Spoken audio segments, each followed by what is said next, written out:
senior editor and book editor, and to my right is the wonderful editor, Megan Sarr. Yeah. Now, the criteria is really simple. We want somebody who's made a major contribution outside of our world. Everybody in this room has made some waves inside of our world, and it gets a little insular, but sometimes someone will break out and they're on the Today Show, they get 6 pages of Newsweek, and you know what I'm talking about, and you just go, oh my God, how did they do that? Well, it's even more amazing when you know that the recipient tonight was from, he's from Temple, Texas, which I've never heard of. And he has, and this is telling, he has a high school degree. How pretentious is that? He flew jets, Vietnam, on F-100s. We learned last night that he was Barry Goldwater's pilot for a year. This guy's amazing.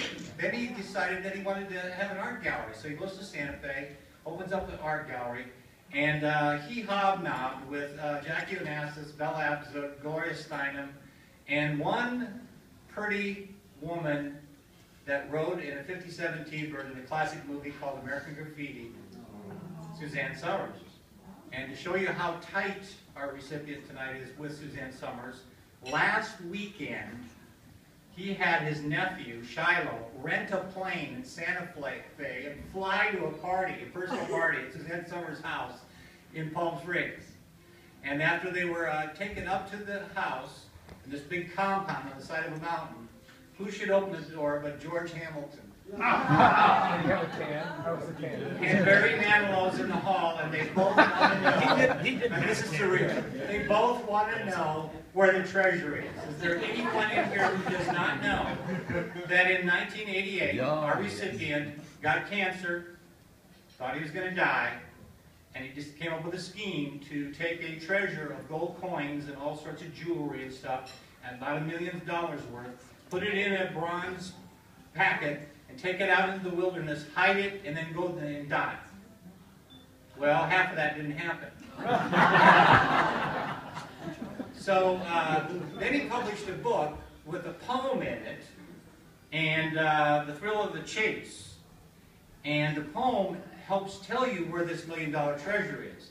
Now, when this hit the media world, I was so amazed when I picked up Newsweek, and there's a 6-page article on this gentleman and his treasure. And there are crazies all over the world who are trying to find this. Everybody's right there. Roll down from Bullhead just to find it, to get a clue from this guy. Okay, and he's given some clues. He said it's not in an outhouse, so stop tearing down buildings. And then he had to give another clue, which is it's not in a graveyard because someone dug up a grave. Yeah, crazy. Anyway, he is an amazing character. He's someone said he's a living Indiana Jones. And I was asking my staff what they thought this gentleman reminded him of, and Megan Sarr said she thought he was closer to Sean Connery. But I personally think he's a cross between John Wesley Hardin and Rodney Dangerfield. That's who I think. Anyway, let me read you the last lines of his poem, and then we're going to bring him up here to accept this award this year. So hear me all and listen good. Your effort will be worth the cold. If you are brave and in the wood, I give you title to the gold. Ladies and gentlemen, Forrest Fenn.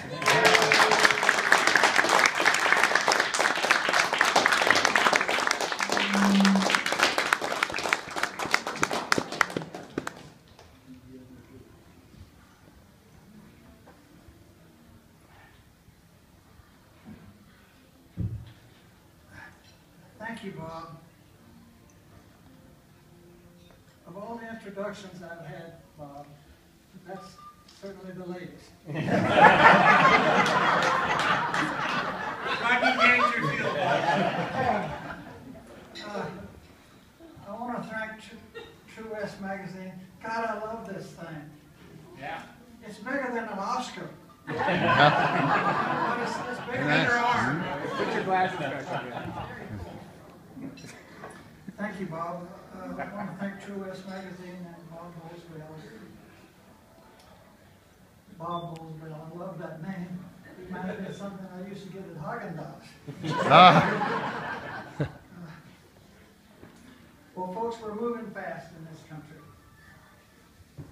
Wyatt Earp died in 1929. 84 years later, we've come all the way to Lady Gaga. As a young boy of 6, I remember sitting on my front porch in a small town in central Texas, watching cowboys ride by my house to a livery stable down here, 2 or 3 blocks and down a hill. 26 years later, that same little boy was flying airplanes at 23 miles a minute. We've come a long way.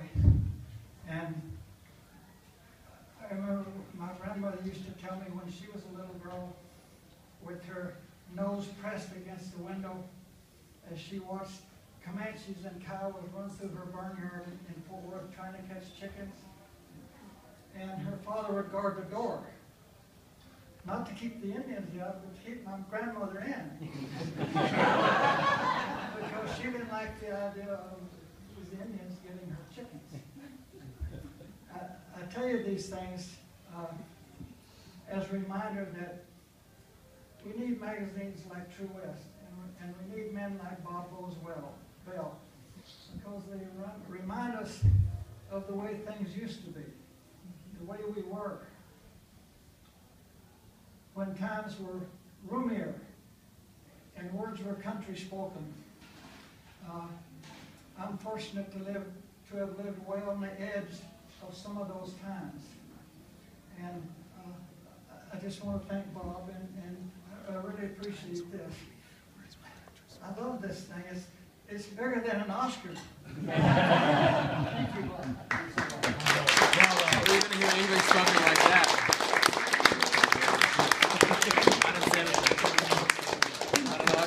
All right, enjoy your evening. Let's have fun. That was great.